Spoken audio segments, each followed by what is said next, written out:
Hello, this is Metroid Nerd number 9001, once again, and this is a Mega Man in Bass. But this time, we're going to be playing through the game as Bass.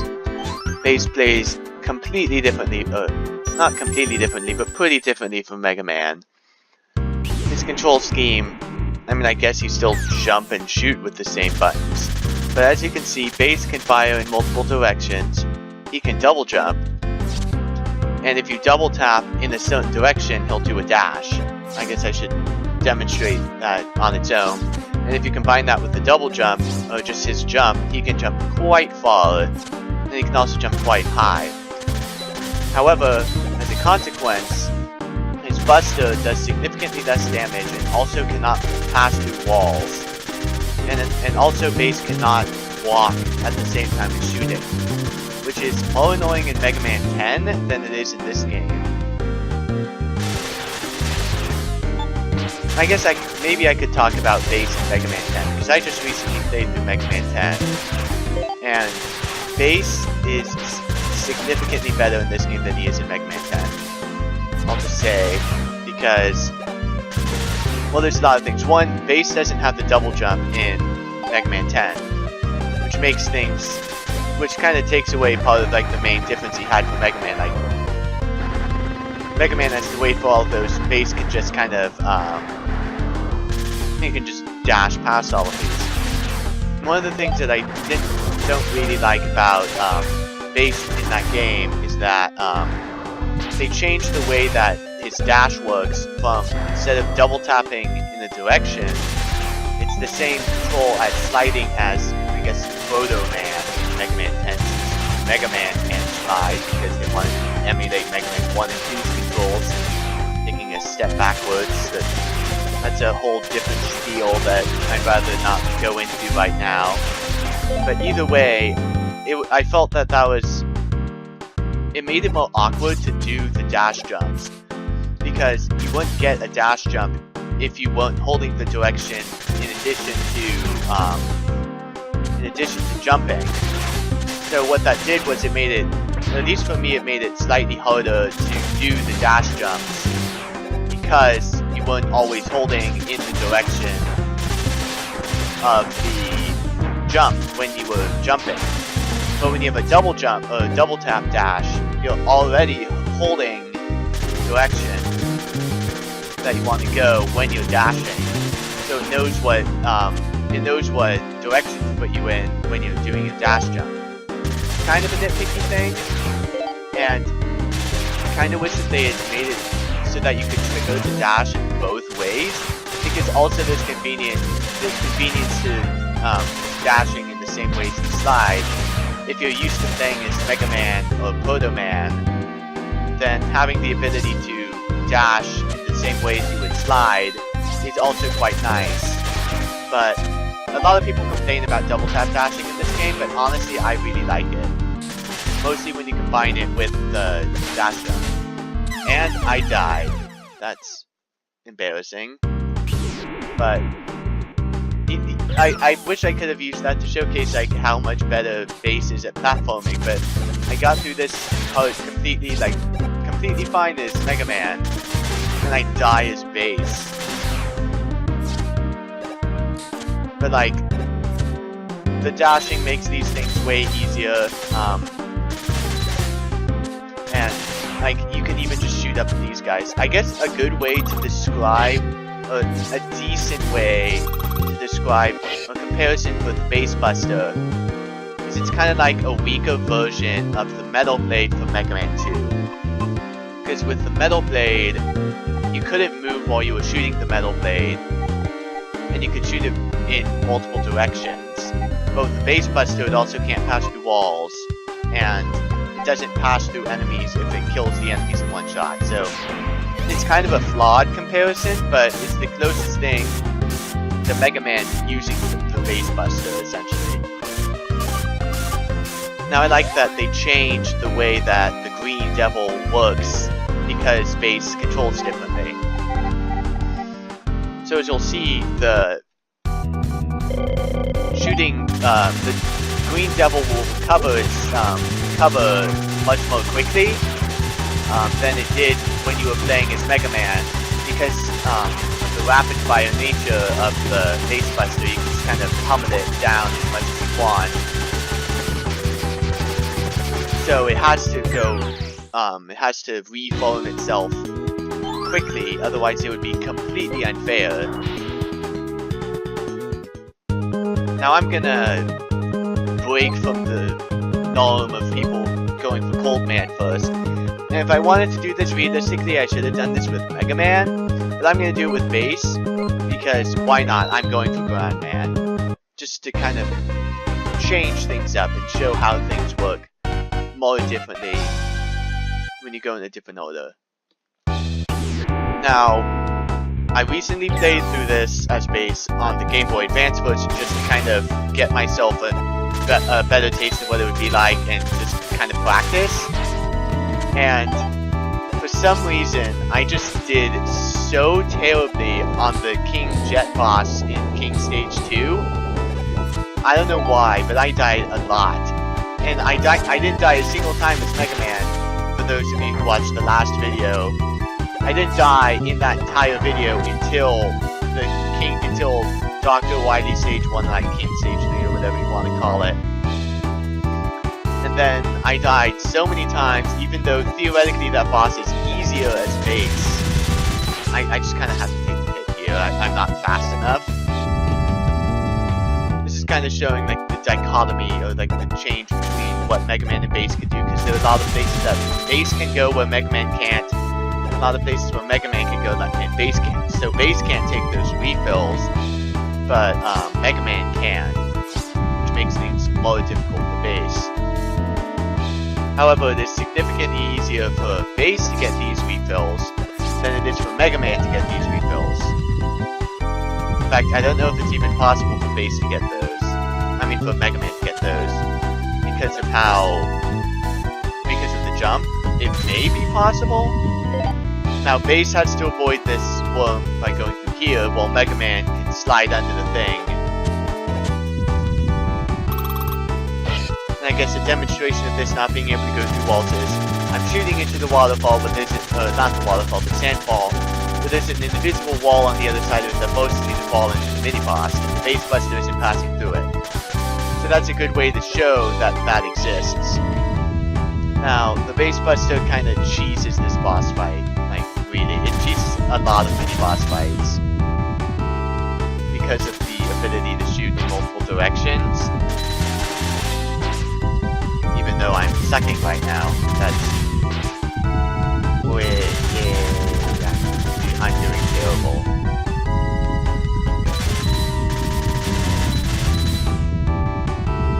But being able to shoot at the boss in times when you weren't really supposed to be able to shoot the boss, or at least where you can't as Mega Man, makes the boss significantly easier.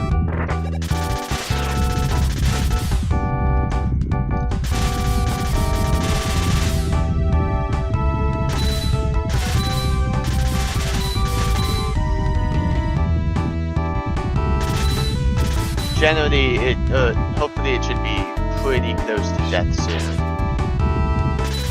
There we go.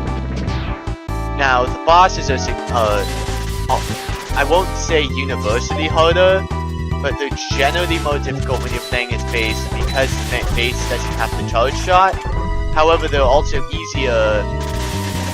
Well, it's a mixed bag because Base can't slide, but he can double jump and dash. The dash isn't really a good replacement for the slide. However, the double jump can really change the way that you try to dodge enemy attacks.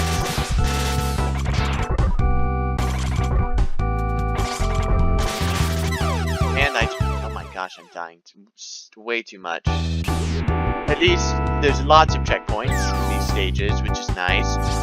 Another thing that I wish other Mega Man games would have is more than one checkpoint in the middle of the stage. People like rag on this game for being too hard. It's like, but this game has, and I guess taking off of Mega Man 8, but this game has significantly more checkpoints than a lot of other Mega Man stages. Which, maybe it's partially because the stages are longer, but I also think it's just kind of makes things more forgiving. That there's more than one checkpoint in the entire stage, and you don't have to redo entire swaths of the stage every time that you die. Or like sometimes you'll have to redo the mini-boss. Sometimes the checkpoints follow the mini-boss, so if you die to the mini-boss, or if you die after the mini-boss, then you have to... What am I saying here? I completely lost my train of thought, sorry. Sometimes the checkpoints are before the mini-bosses, so if you die to the mini-boss, then you're fine, because you can just go straight back to the mini-boss. But if you die after the mini-boss, then you have to fight the mini-boss again. Or if the checkpoint is only after the mini-boss, if you die to the mini-boss, then you have to do the entire stage up to that point over again. It's kind of like the Dark Robot sections in Mega Man 2. Not Mega Man 2. Why am I dying so much? This is probably not very fun to watch. But either way, I'm just going to keep it because the commentary, I don't even want to have to go through this again. It's kind of like the Dark Robot stages in Mega Man 3, where if you die to the first Dark Robot, you have to do the entire stage over again to get back to where the Dark Robot was. Which I think it would have been significantly better. I'm just gonna grab the CD. You can't, I think you can get up there as Mega Man and know what you're doing.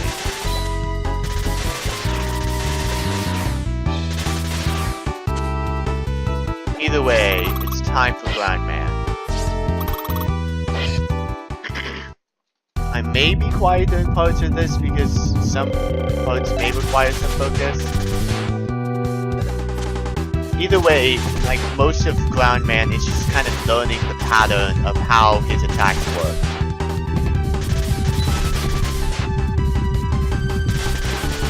It's hard to tell how many times he's gonna burrow, but generally, he always does this ceiling attack 3 times, so you know when he's gonna be done. And as base you can anticipate where he's gonna pop out.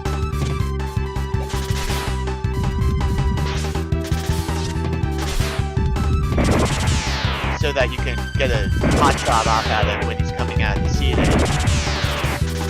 Which, kind of, I guess, can reset the stun mode. You know if he goes straight to the edge of the screen, then he's gonna use the spud drill. But if he unburrows in basically any other spot, then, like, he usually uses spud drill. Spud drill? Yep, that's spud drill. So it's just kind of understanding how the different things that he does leads to him doing different attacks.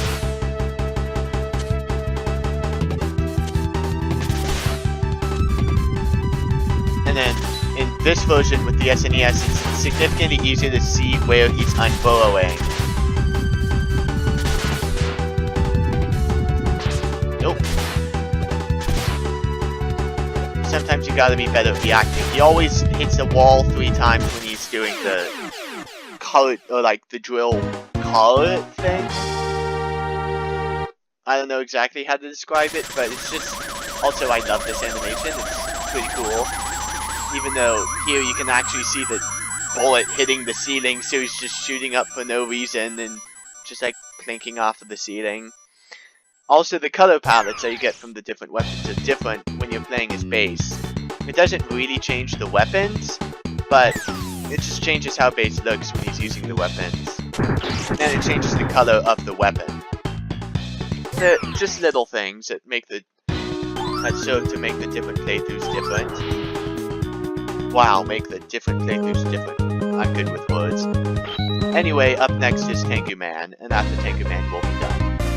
I think I'll keep the same structure of videos with this as I did with playing as Mega Man. You know, it's kind of funny that base is supposed to make the stages significantly easier and the bosses significantly harder. Yet, I have been breezing through these bosses, and I've been dying to the stages.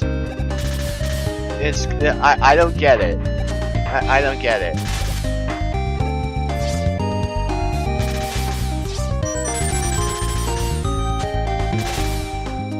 and I'm gonna die.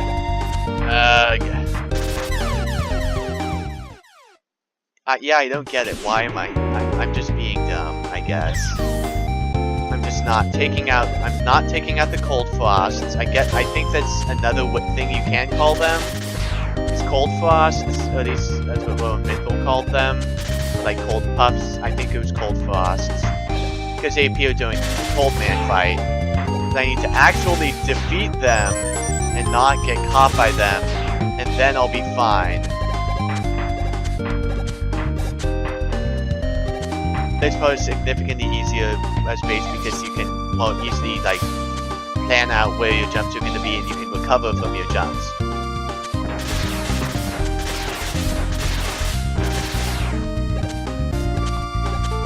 Still gotta be careful when you're playing, because you don't want to accidentally double jump into the spikes. Got me now. Can I make it to that? Yes, I can. Because spikes are annoying to deal with, just in general. Like, Mega Man, get out of here. Dumb mechanics are annoying. Mega Man needs to use the ice wall to get across here, but Base can just dash and double jump. That's, I guess, kind of the thing, is that the ice wall is just kind of the game's way to let Mega Man be able to do things. Oh my gosh. This is terrible. Should I really keep this gameplay if I'm dying this much? I don't care. I'm gonna do it. Just why not? Just show you that I guess I'm not good at playing as Base. I don't know. Come on. There, just use the Spud Drill on these things, and then have it take out the balloon, and yet you still survive because you're playing as Base and you can double jump. Get out of here. I really just need to be more careful when I'm playing and take out the cannons ahead of time. There we go. But it's like if you see a place you can jump to it because you're playing as Base, and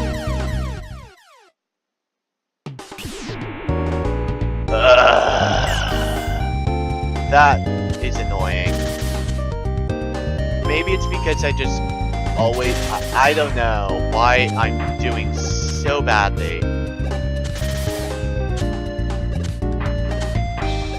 On a different note, maybe some of you are wondering why. So like my channel is all about like Metroid type content, and yet I haven't been doing anything Metroid since the Blue Star video, and that's because the contest isn't over yet.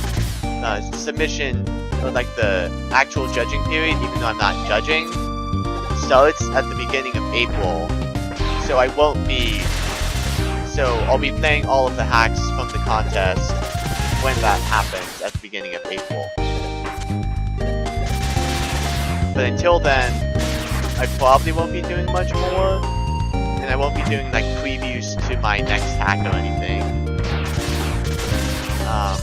Just because that can kind of give away the surprise. But I'm like almost 30% of the way through the hack, which should be pleasing, I guess. But parts of it are just kind of slow working at just trying to get motivated enough to actually hack. There's the extra life. I mostly just wanted to find the extra life.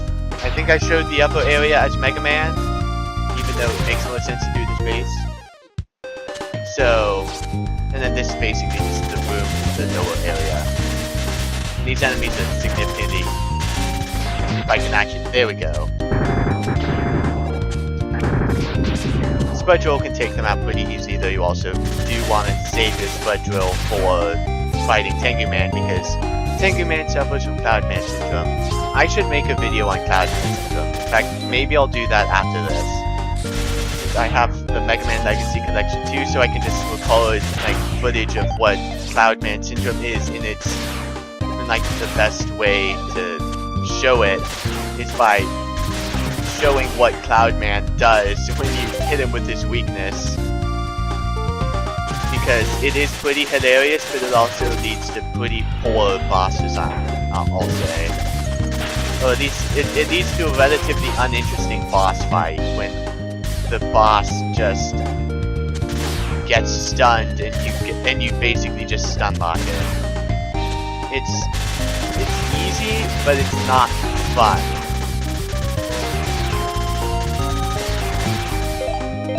Face is significantly better taking out Teddy's too.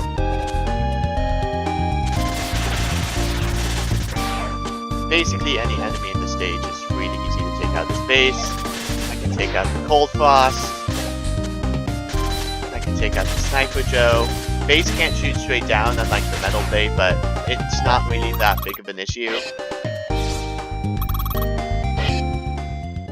Tengu Man shouldn't be that much of a problem. I better not die, because it's even easier to hit him with the bigger version of the Spudge Roll when you're playing his base. And I think I mentioned that the bigger version, or like the bigger the version of the Spudge Roll that you use against him, the more damage it does. Oh my god. Come on, Tengu Man. Ugh. Why do I suck at Tengu Man? Okay, at least I still have some Spudge Roll left. Like seriously, when you get him, if he gets out of the stun lock, then it's kind of hard to get back into the stun lock. Or if you miss.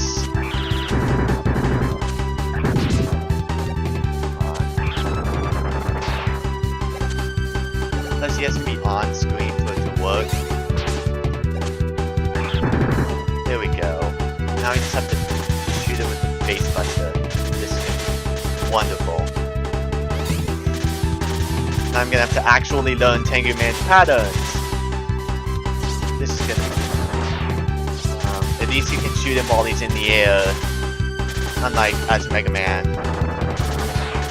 I like that he stole the tornado hold from Mega Man 8. That's a nice homage.